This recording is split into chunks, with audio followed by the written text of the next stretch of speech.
our conversations with these four marvelous people out there doing amazing work. And as I said, I would really encourage everybody to go and listen to the long form conversations. But from those long form conversations, we've been able to create this, what are we calling it? A word cloud. Word cloud. And these are the emerging words that reappeared in our conversations around building a more future human justice system. So we have asked our guests to pick two of these words, and we'd like them to briefly introduce themselves and why they've chosen the words that they've chosen. So who would like to go first? Me. Hey. Quero. My word here is vulnerability and fellowship. And I am Carol Bispo. How Jacob said, I am from Brazil. I have this organization, Elas Existem. In English is She Existem. Is about women inside the prison.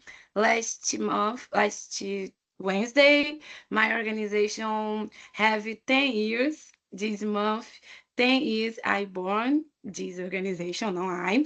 But I started this organization because my cousin died inside the prison 20 years ago, and I started my graduation in law. I am in criminal law, and I see just the law is not enough, no. So I started this organization for listening this woman inside the prison. And pandemic moment, I working outside the prison, and now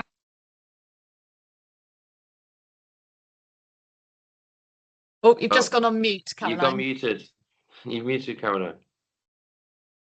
I don't know how. Oh, now is it okay? There we go. Thank you.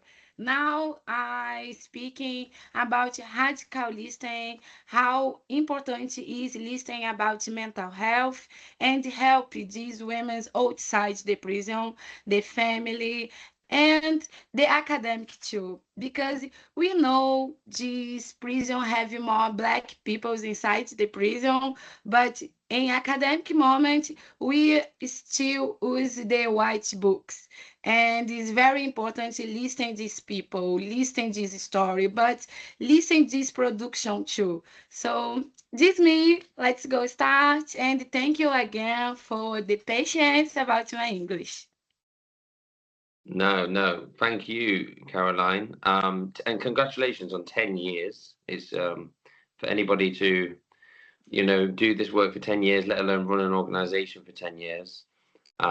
Deserves a lot of credit, and listening and vulnerability are two of my favorite words as well.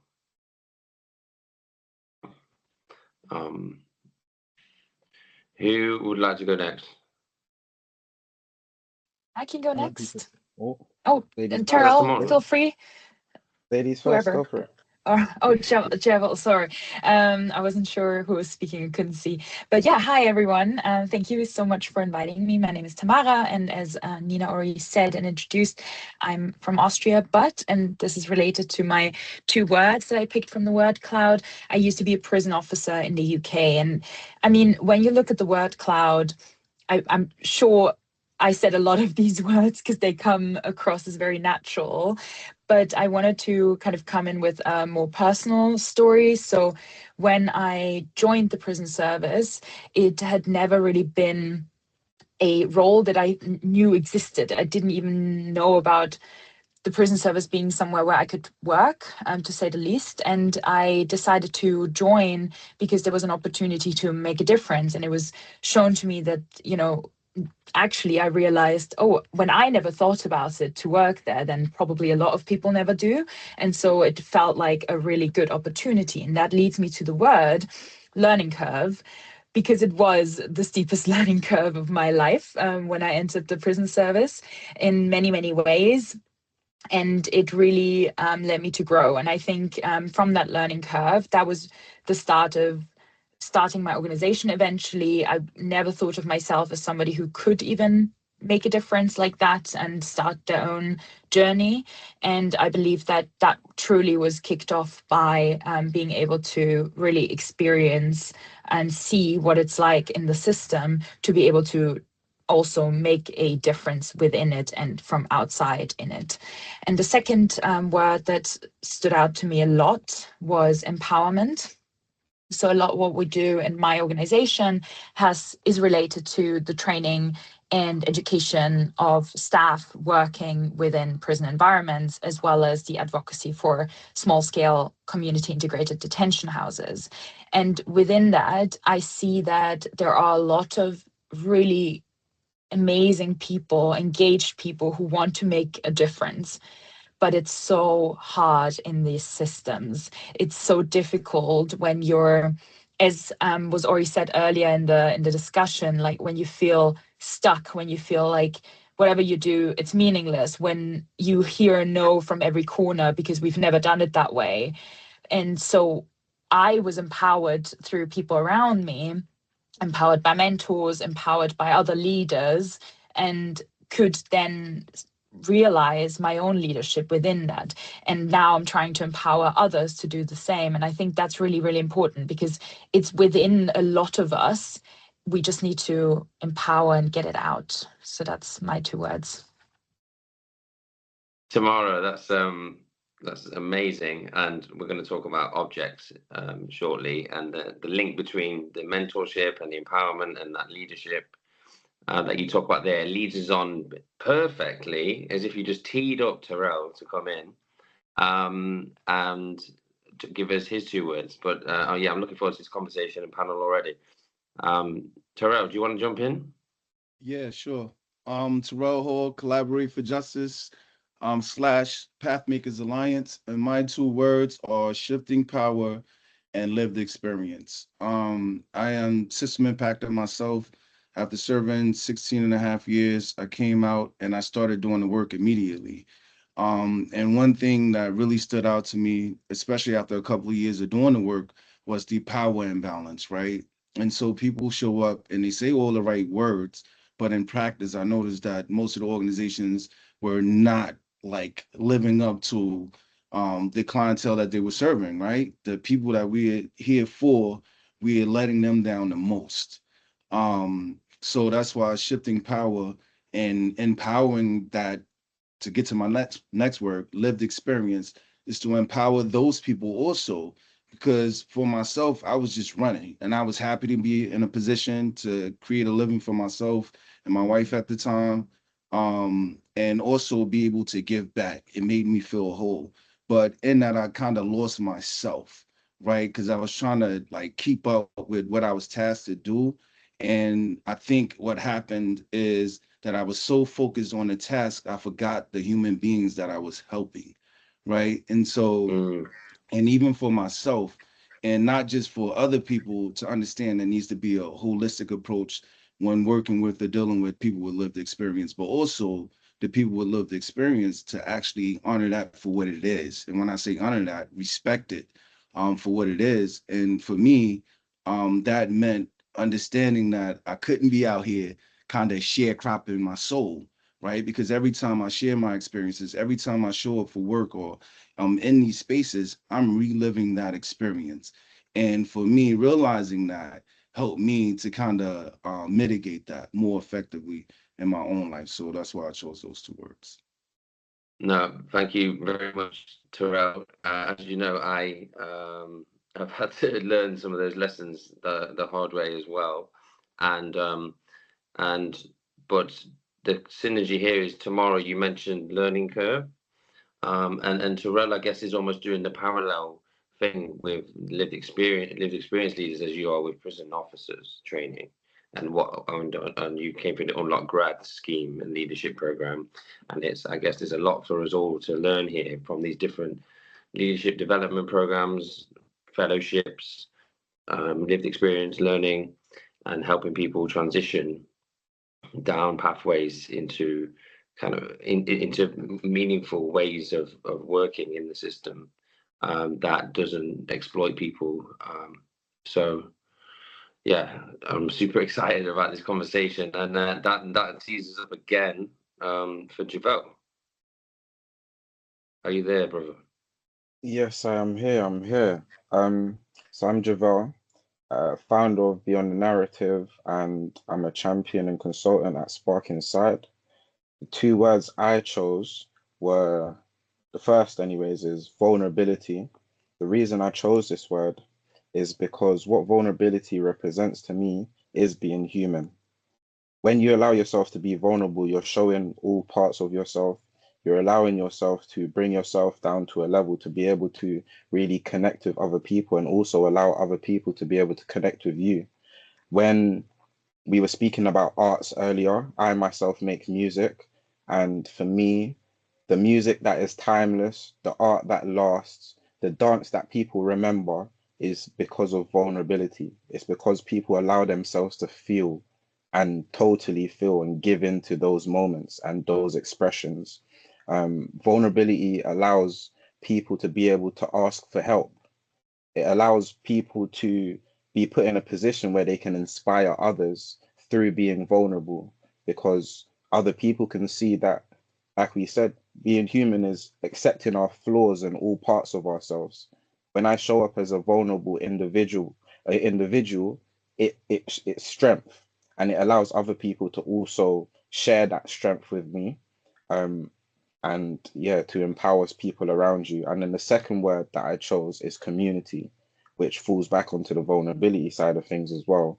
The reason I chose community is because I've been to prison 3 times. The first 2 times I came out of prison, I wasn't exposed to a new community. And in turn, that led me to go back to my old communities, which in turn also led me to fall into similar pathways and doing similar things that I was doing that led me into prison those 2 times. So consecutively, I ended up going to prison a third time. The pivotal moment for me was being exposed to a new community, a community of people who understood where I was coming from, but also understood where I was heading. And that allowed me to show up as my full self and allowed me to be vulnerable in those situations, because now I'm surrounded by people who aren't placing judgment on me for who I am. And my take on community is, in community, you're supposed to be able to serve your community, but community is also supposed to be able to serve you. And through being vulnerable, it allows us to discover and understand ourselves, and then in turn figure out the best people to be around us to achieve the goals that we're trying to achieve. So yeah, that's why I chose those 2 words. Thank you very much, Javel. Should we, Nina, do you want to comment on this next bit? Yeah. And just to say that, yeah, if people want to put in the chat what word resonates for them and anything that they want as well, that would be great as well. And yeah, lots of overlap with that. Yeah, give us your fellowship word. and community. Yeah, vulnerability we had twice, the empowered and shifting power.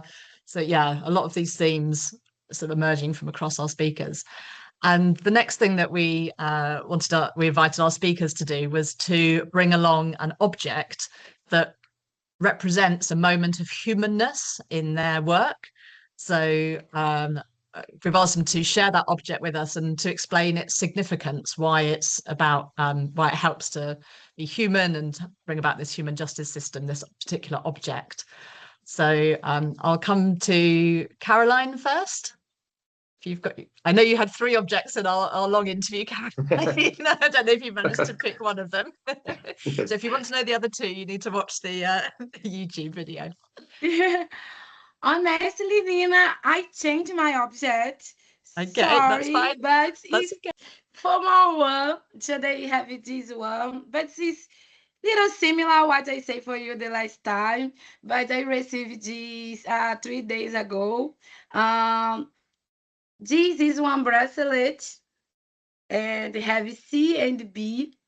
And when I start this work inside the prison, the first moment we have these activities for nickels, bracelets, and collar. Como eu falo colar? You understand? This Necklace. necklace. Thank you. Yes. And these ladies for dignity for these ladies. So I received this for Vanja 3 days ago. Have one Brazilian here. Vanja said this is the first bracelet he make inside the prison 8 years ago. And honestly, I don't remember this activity, but Vanja put this in the house and wake make for one symbol for your life inside the prison. And it's very important for me to receive this and share this object today with you because Vanja is still inside the prison for 6 or 8 times in your life. And before you still, your daughter and your son is still too. And she said for me, when she looked this bracelet, we remember having other women fight for her. So it's very important for me. People understand Ella is existing because this lady is still inside the prison for a long time. And when come for outside for the world, some moments she feeling the same degrades. Sorry, she feeling the same inside the prison. And Vanja tell me this bracelet remember all the moments together Ella is existing.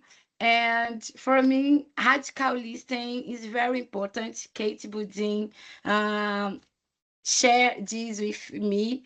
And I like share with you today this bracelet for Vanja, for you don't go outside this moment and not remember. And remember this lady inside the prison. I know I have more men in prison, but outside the line is women. It's very important to look for these women and the family and the wife and daughters and prison change their life not just for people's inside but for the family for the all these moments. So when I receive I look and I put here and okay I need share this bracelet. I need share how important is one activity inside the prison and not so inside but remember she existing. Ella is existing.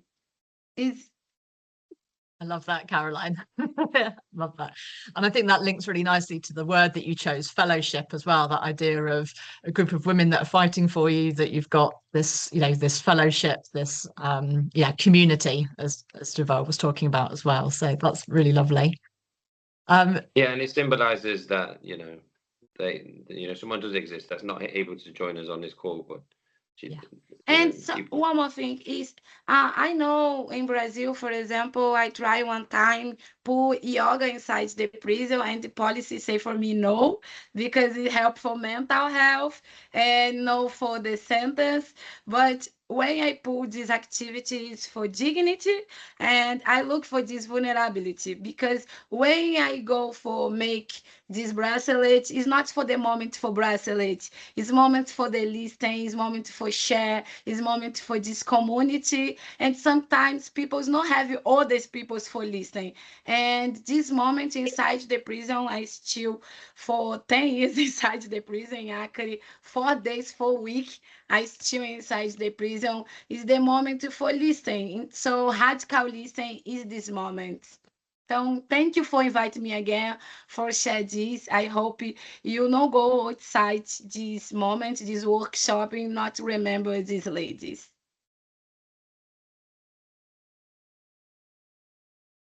Thank you, Caroline. Absolutely. Thank you. I'd like to bring Terrell in next. All right. You got an object to share with us, Terrell? Yeah, same game, different piece. This is, can you guys see that? Oh, if you bring it a little bit closer to the screen. Well, not quite. It's not, it's not. I guess because it's black, but I have one on too. This is my clothing brand, and how it connects to the work is, after doing the work for a while, I alluded to some of the struggles that I had. And, this work is personal for me. And I've accepted that. And there's no way for it not to be personal for me as a formerly incarcerated Black man in America. So the thing was, I had to figure out, I guess it was a collective between me and my therapist, is trying to figure out like how to create a safety valve. How can I continue to do the work and not burn out or feel worthless or even more marginalized? And creating validated culture was a piece of that, because I get to, not only I could do the work I'm assigned to do, right, professionally, but also in my personal time in building this business, I get to focus on the community work that I think is most effective and get to like leverage my skill set in my personal life that way. And it's been an awesome outlet for me. So yeah, that's why I chose this item. Amazing. Yeah, I Thanks, love that. I Tara. love that. Yeah, I love that. I love that idea of creating a safety valve, and being able to do that through, an artistic expression, something that's a passionate, and trying to link those two things together. So it's not all just about, the hard work and the campaigning or the lobbying or the out there doing the on the grind. They're finding that right balance between being creative as well about it and finding safety valves within all of that work. Um, I think we would all be lying on this call if we haven't been frustrated at times in the places that we work in, the spaces that we're passionate about. So I think it's good for you to name that and give us a good example of a way in which you've managed that.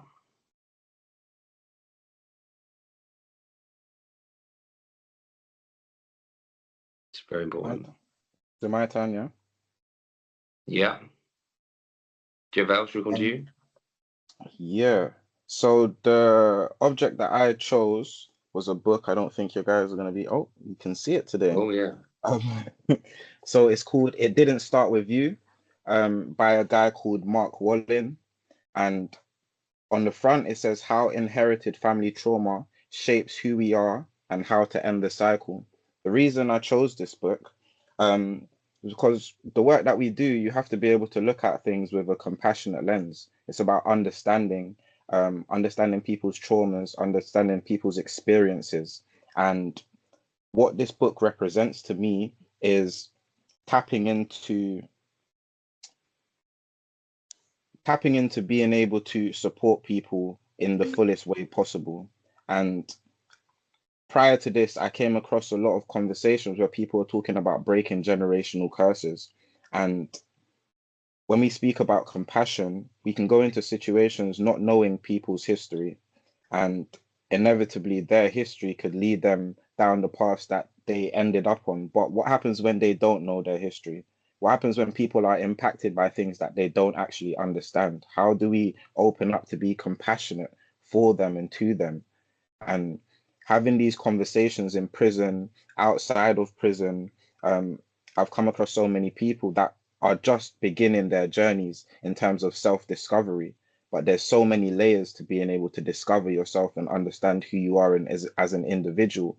And the reason I started looking into and reading books like this is because there were so many things about myself that I didn't understand. I read psychology books, I had conversations, I've gone to therapy, I've done counseling, and sometimes even that isn't enough.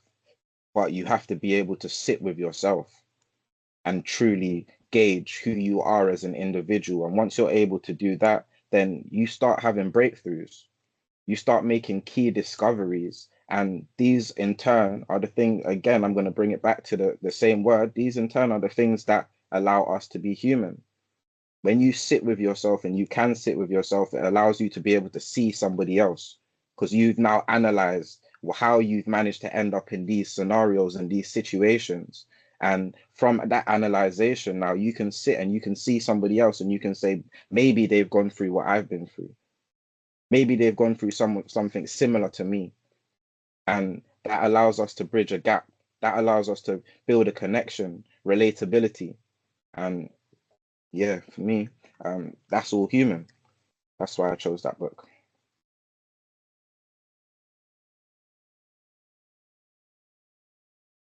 Appreciate that, Javel. Yeah, real talk, real talk. And then who are we missing? Is it Tamara? Are we missing you? Yes, it is me. Thank you so much. And wonderful objects, everyone. I've got, you already prompted me, Jacob. I've got my Unlocked Graduates mug. It also says leading change on the inside. And I have several reasons for picking that. But before I want to explain that, I just want to tell everyone who doesn't know, Unlock Graduates is a leadership program for university graduates to join the prison service. And I did the program and also was part of the program in Manchester. And again, like as I said earlier, it really is the reason why I'm doing what I'm doing and why I even thought about working in the prison service in the first place. And I'm now doing my work with my organization in Austria. So it really was the start of it all in that sense. And so the mug for me, first of all, is significant because in England, it's very common to have a cuppa. And so it's very, very important that you take your time and have a cup of tea or a cup of coffee, mostly tea. I don't drink English tea, so it would be the coffee for me. But that was really important in terms of like building culture, sort of teamwork, etc. With anyone across the whole prison estate. So I'm talking like with sitting down with people who are incarcerated, sitting down with other uniformed members of staff, sitting down with external people coming in and so on. So that's the first reason. And then the second reason for me is that it brings me back to where I started and why I started, because it was all about understanding that I don't know the system. I want to get to know the system. I want to understand what there is in terms of potential and in terms of impact and room for change. And every time I have my coffee in the morning from this mug, it just brings me back to that. And then the third thing, which is funnily enough also the word that is largest in the word cloud, which I'm sure I said 1,000 times and I on purpose didn't pick it at the start, is community. The Unlock Graduates program gave me a community and continuous support, not only throughout my time there, but does so even now. So first of all, the other staff that I trained with, I'm still in contact with. We meet regularly. We see each other a lot. And whilst they don't do the same work anymore, it just is all about like knowing that I have them in my sort of yard fighting for me, whatever happens. And community also beyond the program, of course. So that community is really and personally for me, like the biggest reason why I'm doing what I'm doing.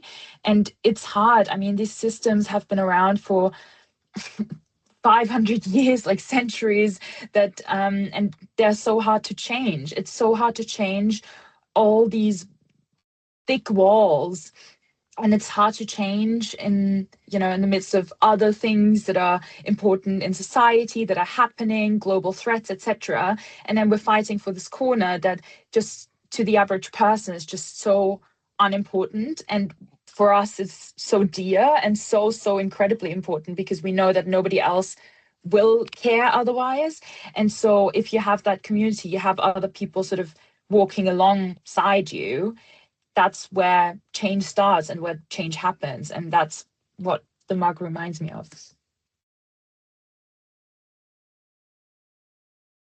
I love that. And do you see how I kind of connected those dots, Terrell, in terms of fellowships and communities, even from outside the lived experience, fellowship and community, how there are pockets throughout the justice, thinking about how we improve our justice systems across the world, emerging, whether it's in prison officer training, leadership programs, whether it's in lived experience training programs. And I think that's why I was really excited about, convening meetings and workshops like we have today to kind of continue developing those networks, watering those seeds that, some of us are a bit further along the journey in terms of the learning curves and reaping the rewards of nurturing those seeds. But it's just, I get really excited when there's lots of people with lots of ideas and how you create brands and cultures and fellowships.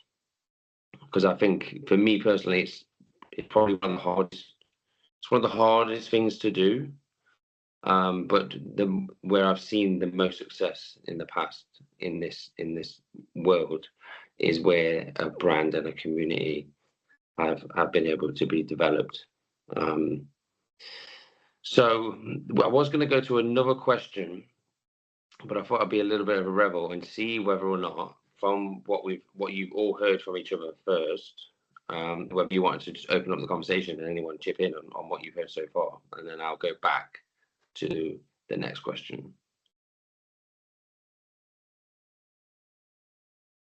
I mean, I can say in regards to Caroline, I think as a feminist and as a woman, it's just so important to kind of realize all that strength that lies within that. And I think the community building is definitely something that is, yeah, again, like it relates a lot with me and resonates.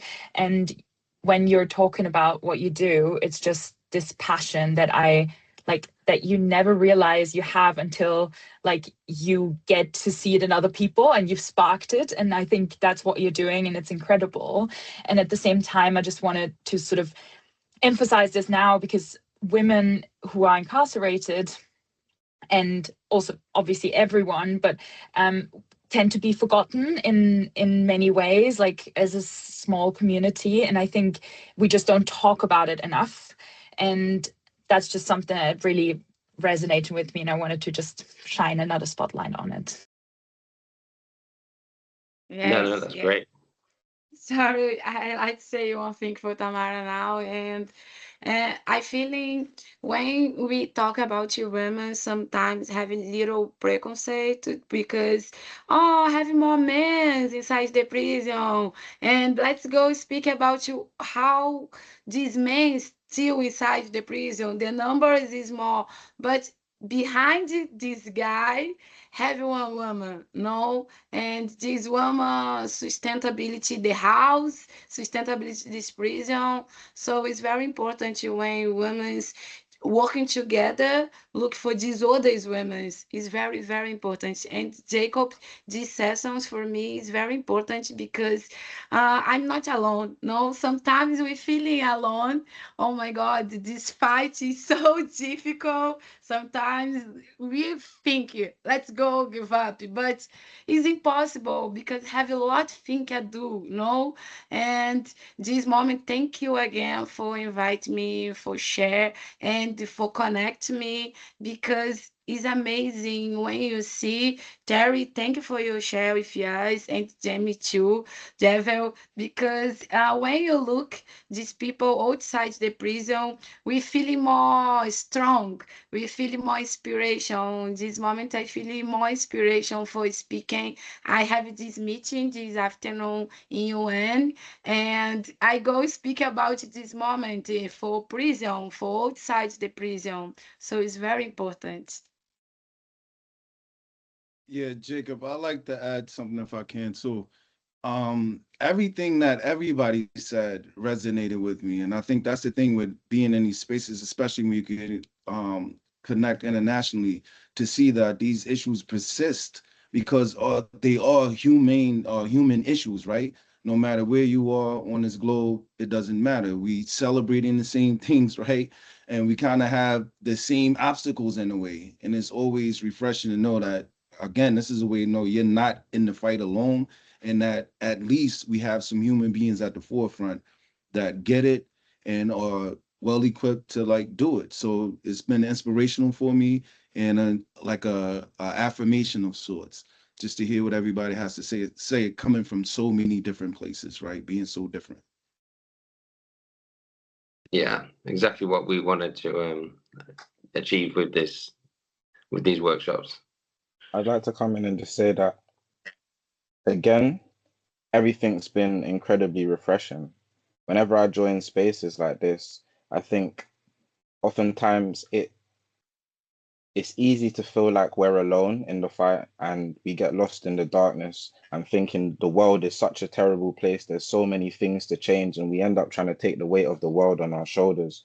But being able to connect with individuals like yourselves in a space like this reminds us of the cohesion that actually exists, and we actually do have people that we can also lean on that share alignment in terms of our outcomes, the things that we're trying to achieve, the people that we're trying to help and support. And it's by doing things like this that we can all come together and create something more beautiful and more powerful, more impactful, that has a greater reach, by connecting, by everyone that's bringing their individual expertise together and having these conversations, but then more so through collaboration, through partnership. Because so many of us are doing similar things or the same thing, just in different locations, and being able to do things like sharing data, coming together to deliver workshops online, in person, whatever it may be. All of those things, especially like what Emily said, it's about not just trying to approach things on your own, but through the use of connecting with other people, you now strengthen your standpoint in the work that you're trying to do. But yeah, it's beautiful to see, and it allows me to keep my glass half full instead of half empty. Love that. Absolutely love that. And so the next question that we were going to explore, which is one that we did within our long form podcast interviews, which was, can you tell us about one thing that you're involved in? So I know we asked that question about pockets of the future. So are you involved in any work that you think is an example of a pocket in the future that we should be working towards, trying to make more mainstream? Tamara, can I come to you on that Sure, question? of course. I'm just trying to remember what I actually said to you at the same time. So please do look at the podcast, because and I will watch it again to hear all the insights. However, there are two things that come to mind, so I'll just choose one, and we'll see whether the podcast actually chose the other one past me. But one pocket of really great practice that I think we need to see and understand and continue, that I'm part of, is leadership development. And I said it before, empowerment, right? So one of our programs and one of the things we do is bringing people together that are already in the system and want to make a difference, but don't necessarily feel like they have the right tools or ability or rank or whatever else to change that. And that's exactly what I think we need to see, like where are our potentials, where are the people that need the empowerment, to be able to also be our multipliers, our allies, our whatever else we need, sort of. So also thinking about unlikely allies is something that I really, really like emphasize a lot in what I've been seeing, what I work on, because quite often we're so siloed, we do our work, and frankly, I'm glad that everybody does various different parts of the work, because we have so much to do and so many things to cover. However, it's also important to make the connections, because sometimes, and not only sometimes, in my opinion, quite often, you'll actually be able to elevate other projects. If you're not gatekeeping, you're able to support each other. I'd rather have 1,000 people connected through me and doing their own work, if it works and if they're doing it well, and I'm happy that I've connected it, rather than actually like being able to do it myself. So sort of that empowerment journey is really what I think we should all be sort of focusing on, is a pocket of practice that I've been seeing in our leadership initiatives. That's thank you so much, Tamara, for that. I'm sure that stimulated a lot for everyone. And before we move to the next panelist, what I'd like to ask everybody is, please put your pockets of the future that you've experienced or that you've witnessed in the chat, and we might pick them up in the conversation. But yeah, who wants to jump in on the back of that? Javel? Yeah. I think a pocket of the future that I think I'm excited for, and in terms of the work that I'm doing at the moment, would be identity discovery.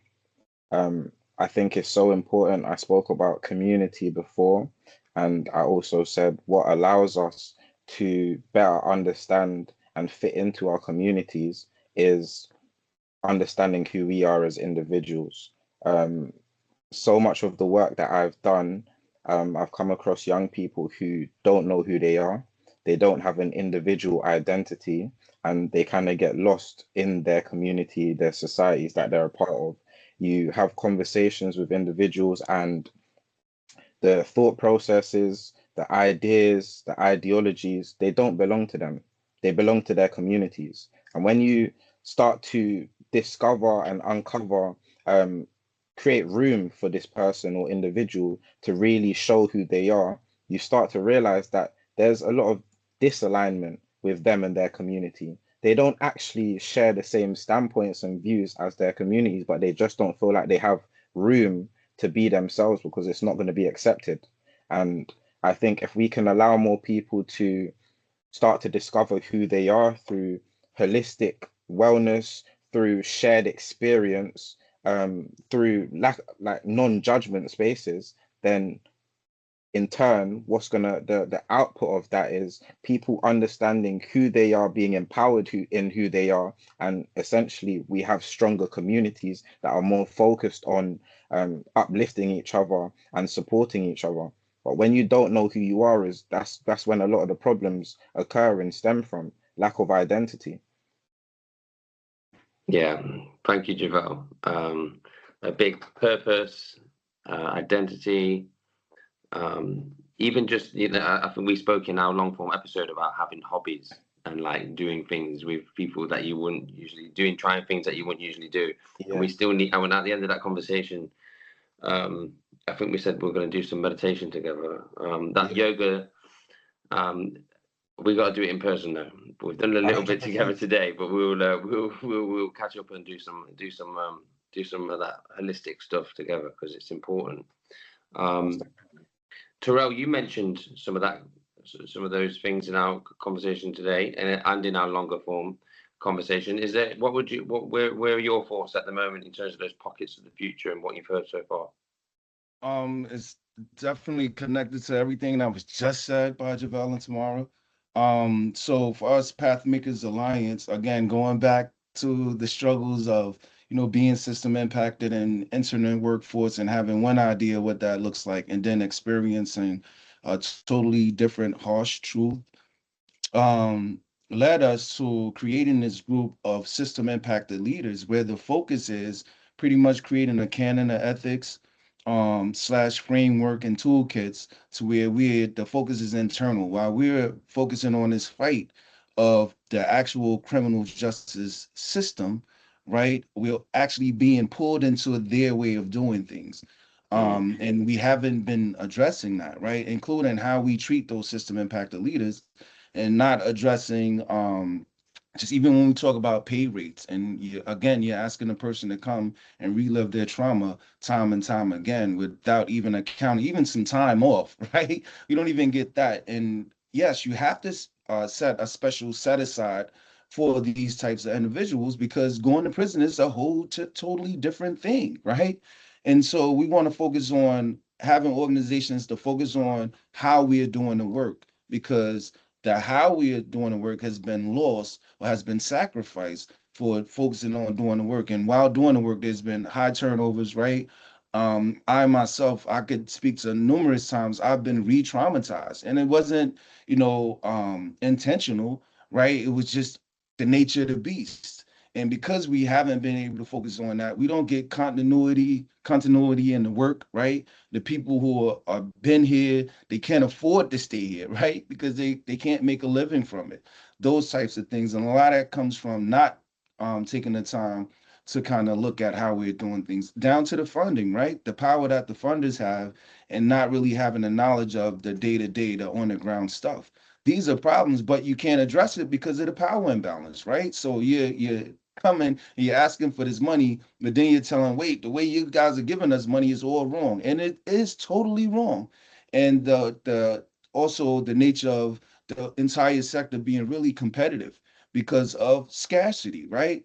There are not people lining up to pour money into charities, and you're competing for the small amount of people who actually do. So how do we address those things? And part of what we're doing with PMA is we want to champion for organizations that actually create ways to work together, right? And to take a more holistic approach when we deal with these people who have been through a different set of circumstances. So I think that's a pocket of the future. And what we want to do is we want people to create more path makers, no matter what you call it, all across the nation to help people understand that this is a need, and our work is kind of rendered even more ineffective because we haven't been focusing on these things for the last, Tamara, right, decades and centuries or whatever, right? So that's what I think the greatest pocket of the future that I'm tapped into right now. Thank you, Terrell. And we have another word we need to add to the cloud, which is holistic. Caroline, can I come to you with about the pocket of the future, please? I feeling in the future,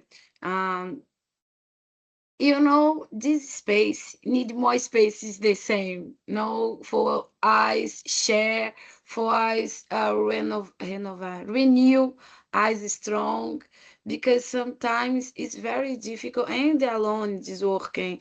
Elas existem in Brazil. I feeling is the word speak or English or Spanish. When I I speak my language is Portuguese. So the first thing is Portuguese. Então, I am in my America Latina, but my language is not Spanish. So the system is different, the IELTS is different. Every situation in Brazil is more, okay, Brazil is little, but no, Brazil is so big and have a lot and the amazing workers in Brazil is what I am outside the Brazil now. This moment I am here in US, speak about Brazil, speak about Lélia Gonzalez, about these amazing women.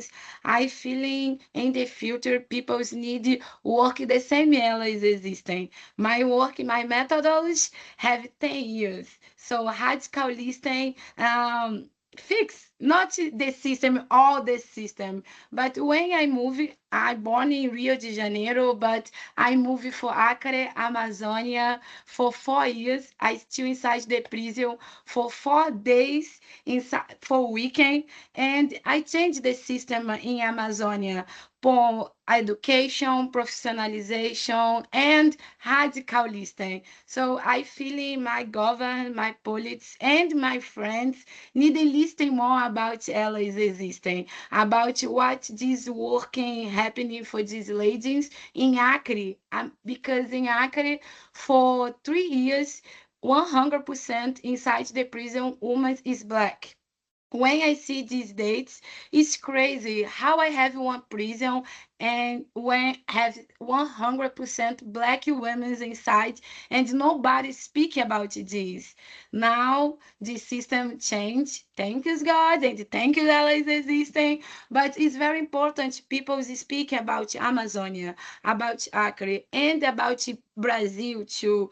Now I am here in JJ College Town. I go send message for you because I have this discussion group and closer hikers inside the academic because it's very important. Activists and professional and family need to work together.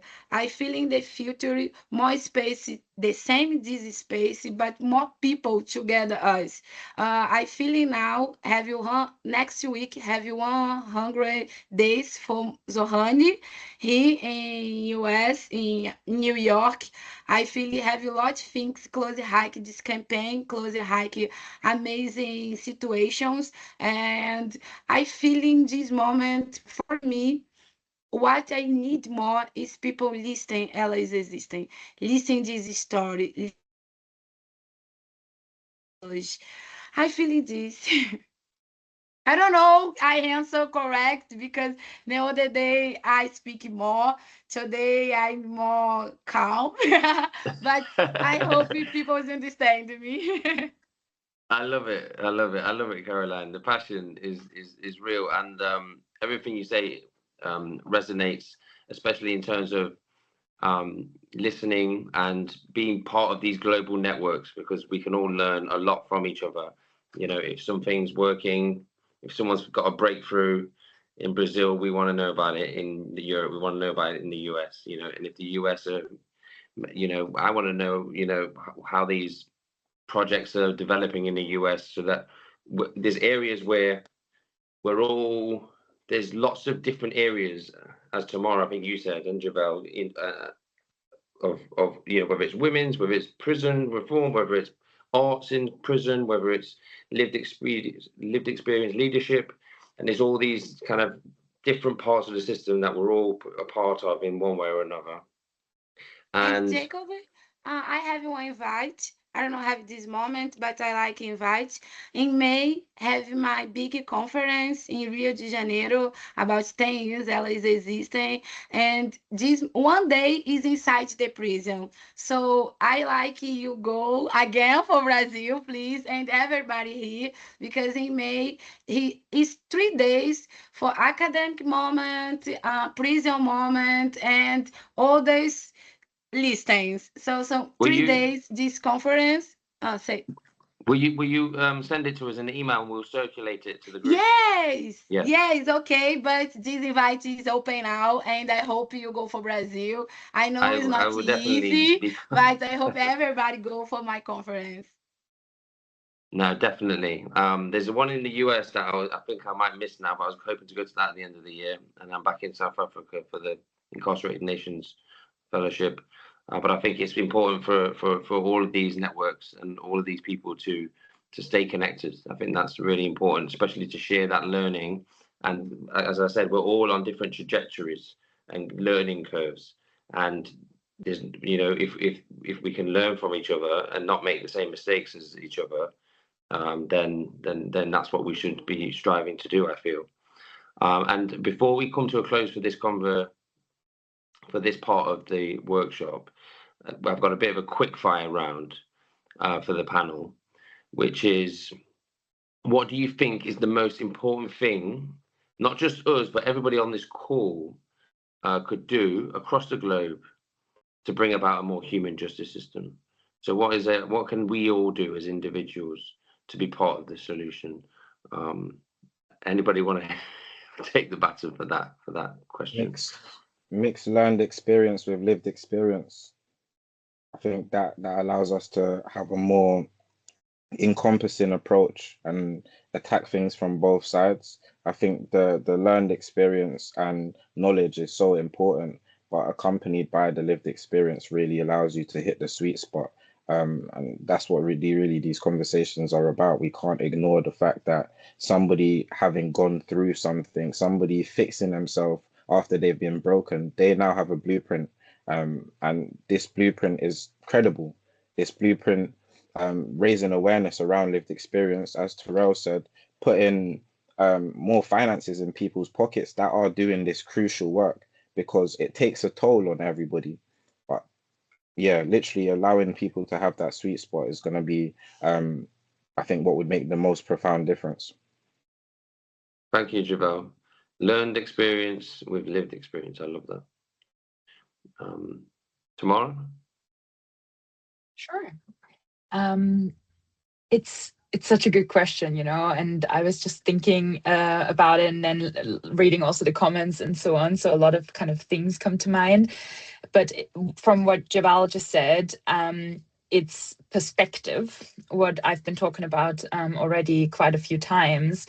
And I would encourage everybody to build in your work perspective shifting in however you can do that. Look at who's in the room and who is not in the room, and then invite into the room if you can.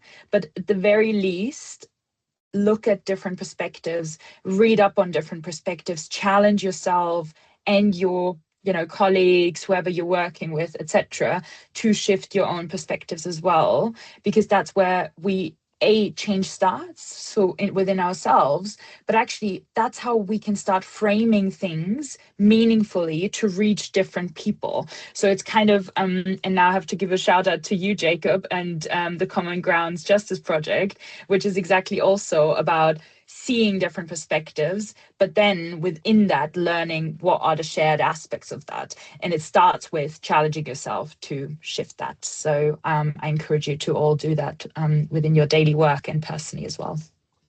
Thank you, Tamara. And to everybody listening, please put what you think. Please join the conversation and add what you think what we can all be doing. Because we're running out of time, and I'm not sure how long we're going to have with Q&A unless you want to stay around and eat into our break. But Terrell, can I come to you? Yes. I'll say be vigilant in your leadership. I feel like another thing that this system does is it eats our leaders up and turn them into managers, right? And the thing with a manager could be great at maintaining a system, right? A leader grows beyond the system, it grows the system. And I think in being vigilant in your leadership, you have to know when you've grown beyond a system, because what it does is we're like squandering a resource. We're having someone who's a great leader be in a manager position. And for this leader needs to understand their value, right? And be vigilant in their leadership and have the guts to step beyond where they are, right? And that means even if you're coming in an entry position, you don't feel like you have much of a voice, you have a responsibility, because that position doesn't dictate whether or not you're a leader or a manager. You are who you are. And that's what we have to stand firmly in to create the change that we need to see. Again, the whole entire system is suffering because we don't cultivate and nurture our leaders. So I would just say our leaders here on the call is just be vigilant in your leadership. That means identifying other leaders, knowing when the system has run its course and not being afraid to try something new and different. And I think that's what we fell at is now leadership has become synonymous with management, and they're totally different things. And I think for us, we need to stay on task with that.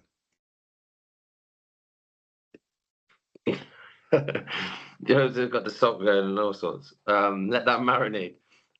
So Caroline, did you want to give us a last what you think we could all be doing? I know you're a big believer of the listening, but what can we all be doing on the call to move things forward? I honestly agree a lot to what my friends say now. And now you are my best friend, you three, because I go send email and more information. I like you work together. I love you work together.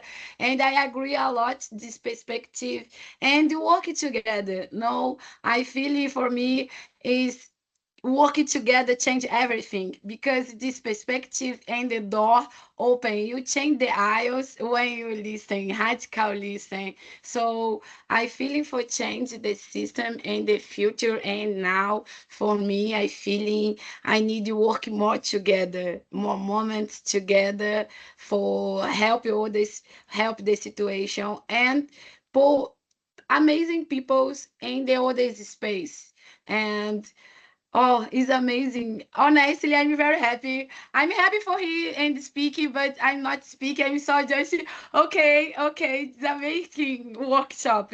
And thank you so much for not give up.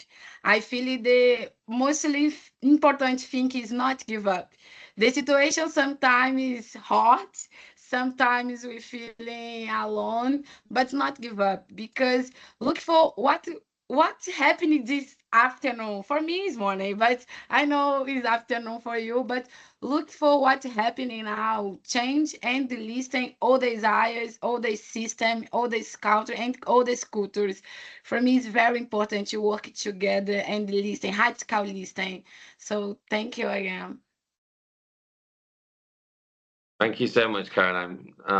That's some real wisdom. I could speak to you guys for hours. Well, I have spoke to all of you. Well, not all of you, but most of you for an hour. And we could do it for a lot longer on here. But did we have anything else in the comments?